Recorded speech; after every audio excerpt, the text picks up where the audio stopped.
So mga kabuchi, in this video mga kabuchi, we will be removing the fruits of the lemon mga kabuchi. So I'll be removing only this stem mga kabuchi. So before we are going to remove mga kabuchi, let's have no, we will do the picture after removing the fruit mga kabuchi. So let's remove na mga kabuchi. This stem here mga kabuchi is broken. So I will remove the whole stem mga kabuchi because it's broken. Sayang talaga mga kabuchi. This is part of the price mga kabuchi. The price of this one is 200 pesos. And I'm removing part of the 200 pesos. See? So, remove mga kabuchi. And then we will also remove the parts. No, we will just remove the fruit mga kabuchi. Not the stem. Okay? So, just the fruit.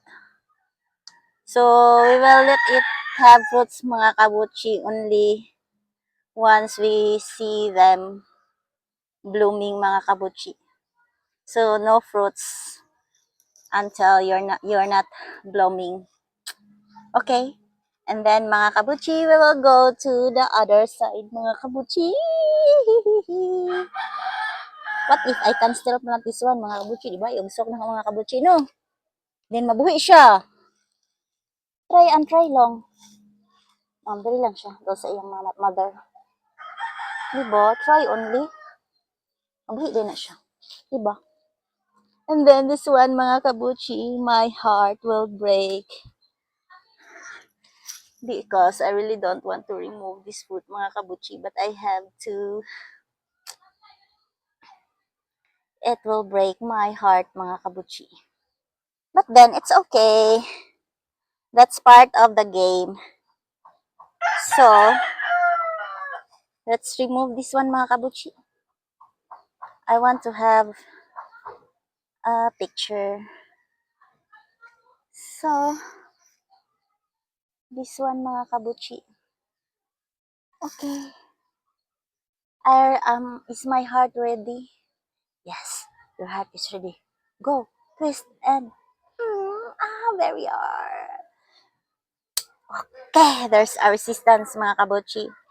So there you go mga kabuchi. Once again mga kabuchi, welcome to our channel. We are currently on week number 28 of year 2024. And as I've said, mga kabuchi, this is my first time using my microphone. So before, if I am going to be away from my camera, then my audio will be affected. Sometimes you cannot hear my words. But right now, mga kabuchi, I hope this will work. This is our first time, mga kabuchi, using a microphone. So, let's see if this is effective. So, right now, mga kabuchi, we will be planting our lime here. Limoncito ni in our local vernacular, mga kabuchi. So, actually, I wanted to remove this kuan, mga kabuchi, this part here because the stem is broken mga kabuchi. So I have to use scissor mga kabuchi, which I don't have mga kabuchi. So ayun, ana lang sana siya mga kabuchi. And then we will also going to plant mga kabuchi this.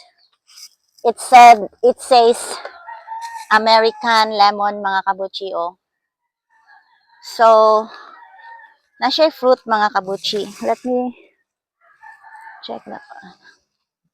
So, na siya fruit mga kabuchi. And then, ang iyang stem mga kabuchi is, pinanitan na gid siya mga kabuchi. I am afraid that this is going to die mga kabuchi because they were removing the stem over here. I don't know why mga kabuchi. It's like they are killing this plant.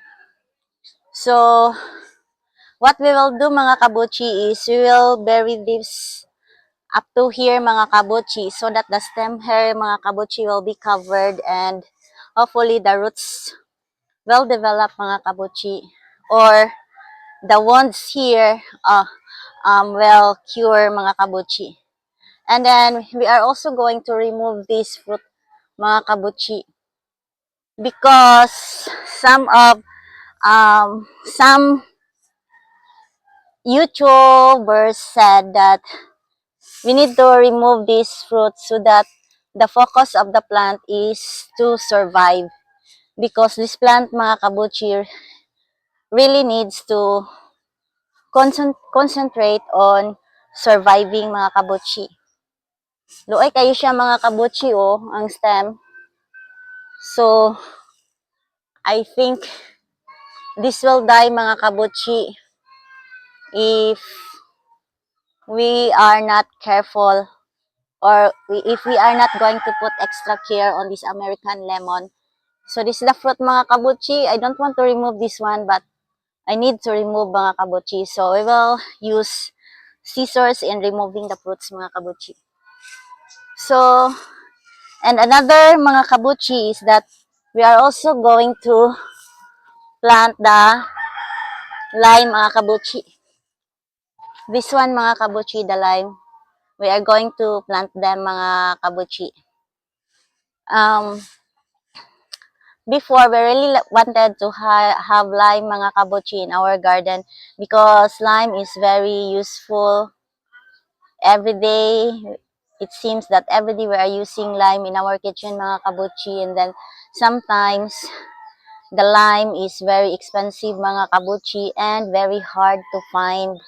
And then we also need the lime mga kabuchi, because when we have a toothache mga kabuchi, we will use the fruit and the lime of the lime plus the salt to cure our toothache mga kabuchi, and I'm telling you, it's very effective mga kabuchi. So before, my niece will have to cry overnight because of toothache mga kabuchi. But then when I started having toothache, I researched on the internet and then find a homemade remedy, and then I shared it to my niece, and it seems working. So I don't hear them having problems with toothache anymore. So it's very effective mga kabuchi. So it's really worth planting lime in your garden mga kabuchi. So hopefully you can also have one for your garden. So we will start planting mga kabuchi. So time check, it's almost 10 a.m. mga kabuchi, and then the low tide mga kabuchi, the peak of the low tide is around 10:15. So before the peak of the low tide is the best time to plant mga kabuchi according to our ancestors mga kabuchi. That's not my kuan gid mga kabuchi. So it's our ancestors said that it's best to plant during low tide mga kabuchi, so that your plants will provide you more fruits. And of course, I want them to provide more fruits for the family, especially that I am only planting one mga kabuchi because of the space. So though I am also worried, basin if they will grow big mga kabuchi, they will add shade on my garden. I have so many shades around in my garden mga kabuchi. We have a coconut here, and then kamyas, another cacao, kamyas, then we have an avocado here. So this garden is really surrounded by shades mga kabuchi. So sa mabuhi lang mga kabuchi and sa mamunga lang. So let's start mga kabuchi removing. So we will just tear this one mga kabuchi. We will tear the plastic mga kabuchi, because I don't want to disturb the plants mga kabuchi. So intact naman siya mga kabuchi, kay lapok man kayo siya very sticky. The soil is very sticky mga kabuchi. And then look at the roots mga kabuchi So, ana na siya kabaga ang roots mga kabutchi. Then, some said na it's very important that you are also to distract the roots here kay they are already the YouTube blogger said, I can't remember him mga kabutchi, said that the roots here mga kabutchi is already filled kanang contained. So if you are going to disturb a little mga kabutchi, they will feel a little with the mga kabutchi. So ang ilang mindset mga kabutchi will change and then they will feel the freedom mga kabutchi. So I'm going to put this in the hole that I prepared this morning mga kabutchi. I'm telling you the digging mga kabutchi is really tiring mga kabutchi. The soil is very sticky. But at least my problem this morning is about the soil being sticky mga kabutchi. Because if the soil is very hard mga kabutchi, well, I don't know if I can perform the job mga kabutchi. But because sticky is better than a hard soil, so I was able to perform it mga kabutchi. So let's put this one mga kabutchi here.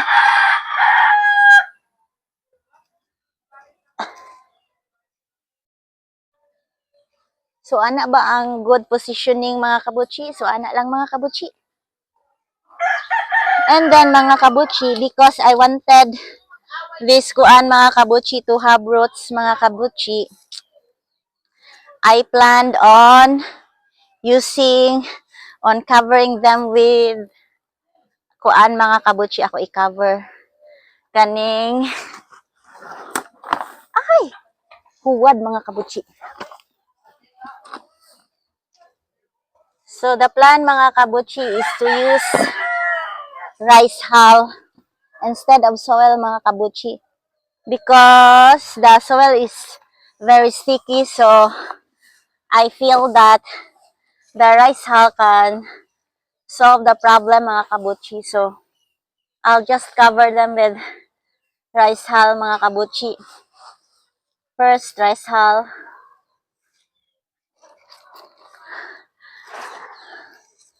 So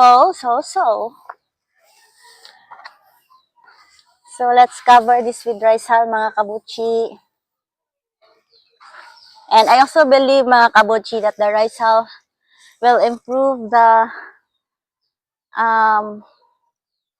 quality of the soil. So instead of being super wet mga kabutchi, at least ba mga kabutchi dunay we have kuan mga kabutchi kanang si tawag ana mga kabutchi. The soil will be at least saggy mga kabutchi, and then the oxygen mga kabutchi kan kuan kan si pangalan na oy. Basta mga kabutchi. This is just an experiment because if I'm going to add the soil manggod mga kabutchi, they're very sticky and the roots may not be able to relax and grow effectively mga kabutchi. So they want kanang kuan manggod. So but the term nila, I forgot the term that they are using mga kabutchi. But of course mga kabutchi, I am still covering this with soil mga kabutchi. Too much rice hull might also kill the plants. So we will cover it with soil still mga kabutchi. So look how very sticky the soil here mga kabutchi. But this is rich mga kabutchi because this is the disposal of the earthworms mga kabutchi. Very big earthworms mga kabutchi. So we could also be, maybe you can call this also as another type of vermicast mga kabutchi. Diba? Vermicast comes from earthworms. Our earthworms here mga kabutchi is different from the one that they cultured. It's very big yun mga kabutchi. It's thicker and bigger than my thumb. I think exaggerated. I think similar. As big as my thumb, mga kabuchi, ang worms. So their disposal, mga kabuchi, of course, is also bigger than those cultured to provide vermicast, mga kabuchi. So I believe, mga kabuchi, that I also have some natural processed vermicast here, mga kabuchi. Though it makes the soil stickier. But I think it's still good for the plants, mga kabuchi. So, ana lang siya, mga kabuchi. We will cover it with this, mga kabuchi. And then also again, we will cover to at least there's another ingredient, mga kabuchi. This is no longer 100% garden soil or the vermicast, mga kabuchi. Vermicast like lang, vermicast like, not vermicast. I think it's just vermicast like nga kanang mga a mixture. So I hope this will grow, mga kabuchi. We wanted this to grow healthier, mga kabuchi. Healthier than ever before. So mga kabuchi, ang next na lang step ani is maybe the removal of the fruit, mga kabuchi. I don't want to remove the fruit actually. But of course, I don't want this plant to be exhausted. Or we will just do an experiment, mga kabuchi, diba? On his experiment, he's saying that we need to remove the fruit. Diba? So what if I don't remove the fruit? What will happen? So I think this is a good experiment, mga kabuchi. What is the impact if I am not going to remove the fruit? Will this lemon die, mga kabuchi? So we will not know, mga kabuchi, if we will not try. But then what if what we said is true, mga kabuchi? So our lemon will have a hard time, mga kabuchi. But I'll go for removing the fruit, mga kabuchi. So here, mga kabuchi, we will be planting our lemon na pod, lime, mga kabuchi. So lemon and lime planted side by side. So mga kabuchi, I am very excited of this, mga kabuchi. So my plan is to bury this lemon up to here, mga kabuchi, oh. Up to here. And then we will see, mga kabuchi. We will see what will happen. Diba, mga kabuchi?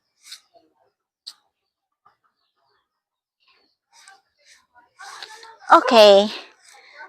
So I think, mga kabuchi, I would want to put some mga kabuchi, some chicken manure before I'm going to bury this one, mga kabuchi.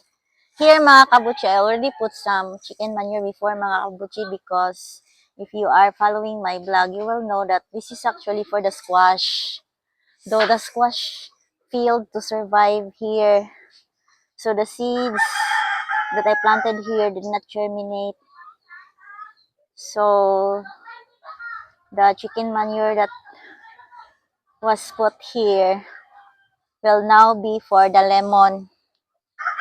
So here, let's try to at least get 1 scoop of chicken manure, mga kabuchi, and then we'll put it there before we're going to plant this lemon. So even though if I am already away from my camera, mga kabuchi, I am expecting that you can still hear me. So we will just have a scoop here of the chicken manure, and then we will go back to where our camera is. This one, mga kabuchi, this is our chicken manure, mga kabuchi. So we will just put one scoop mga kabuchi, including the stones. And then maybe we will cover it with this one mga kabuchi. Kay very sticky ra ba? So this is just an experiment mga kabuchi, no? I am just using what is on hand mga kabuchi. So I hope that this one can still make this plant happy. Though this area here mga kabuchi is with a compost on the side. So here, the garbage are all put on this side mga kabuchi. Our kitchen scraps and everything was put on outside of this fence mga kabuchi. Right outside. So, the coconut here mga kabuchi is very healthy because it's near on the garbage or the compost area. So I guess my what you call this my my limoncito will also feel it mga kabuchi. The problem here mga kabuchi is this is not that wet mga kabuchi. So I think if I'm going to remove this one mga kabuchi, the planter bitawagan, the plastic pot mga kabuchi, the soil will not get together. But let's try to tear a little bit mga kabuchi and see if I am correct. If this one really needs water mga kabuchi. So I am not watering this after planting mga kabuchi because it's morning and it's gloomy mga kabuchi. It's like it's about to rain. Oh, so I am wrong mga kabuchi because even though the soil lacks water mga kabuchi, not that wet enough mga kabuchi, but the roots mga kabuchi of the lime is keeping the soil together mga kabuchi. You will see what I mean mga kabuchi later. I'll show you some of the things that I've seen mga kabuchi. Here mga kabuchi. Oh, that's what I mean mga kabuchi. Oh, the roots. The roots are all over mga kabuchi. They are confined in this little, oh, see. So, ipaduol na to sa camera mga kabuchi so that you will see good mga kabuchi. Oh. See? So, they are really confined into this. And then I'll put it here mga kabuchi. And unlike the lemon mga kabuchi where I put in kuan gid mga kabuchi. Sa lemon is I put in lots of kuan manggod mga kabuchi, rice hull. I only put rice hull. But this time mga kabuchi for the lemon I will not mga kabuchi because I am not worried the main stem of my lemon mga kabuchi is intact mga kabuchi. Unlike for the lime mga kabuchi, unlike the lemon mga kabuchi that it's kanang some part of the skin will remove mga kabuchi. This one is not. So I'll just put back the soil mga kabuchi. But I won't put back the rocks mga kabuchi. So kinamot rata mga kabuchi. Let's get dirty mga kabuchi.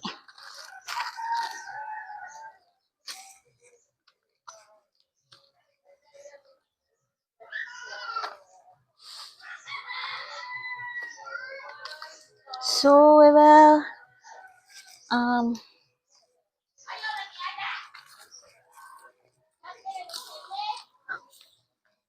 okay. So So finally mga kabuchi, we're done planting the lemon. So I hope that the lemon will like it here mga kabuchi. Because we really need lemon mga kabuchi in our kitchen. When we cook fish mga kabuchi, we put a lot of lemon. We use a lot of lemon lime. I mean lime mga kabuchi. To remove the kuan mga kabuchi. Kung sa mainingis ang langsa mga kabuchi, basta muna siya. That's the reason why we are using. So hopefully mga kabuchi, no soil or erosion, okay?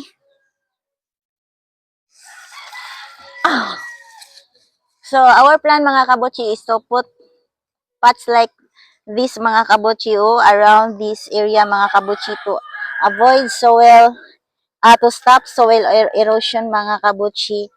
And also mga kabuchi, we need to fertilize not using synthetic fertilizer mga kabuchi, but we will put leaves,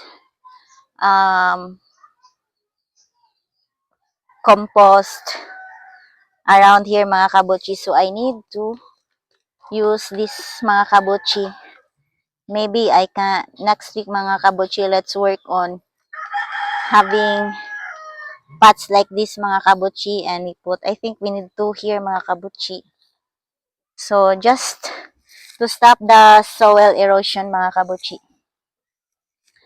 So I'm done planting my lemon mga kabuchi, and so they should be the I am planting Baguio beans later pada ay mga kabuchi. So let's take a break, and then later we will do a video again, a separate video for planting the Baguio beans mga kabuchi. So thank you for watching mga kabuchi. This is like an experiment mga kabuchi. So as we move on together, so we will see mga kabuchi, and then we will learn. My sister planted so many lemon, actually, lime mga kabuchi. They all died. So this is my first time to try planting lemon. And I hope that this time I'm gonna be very successful mga kabuchi. Of course. Okay mga kabuchi. Thank you for watching. Thank you for watching. Bye bye mga kabuchi.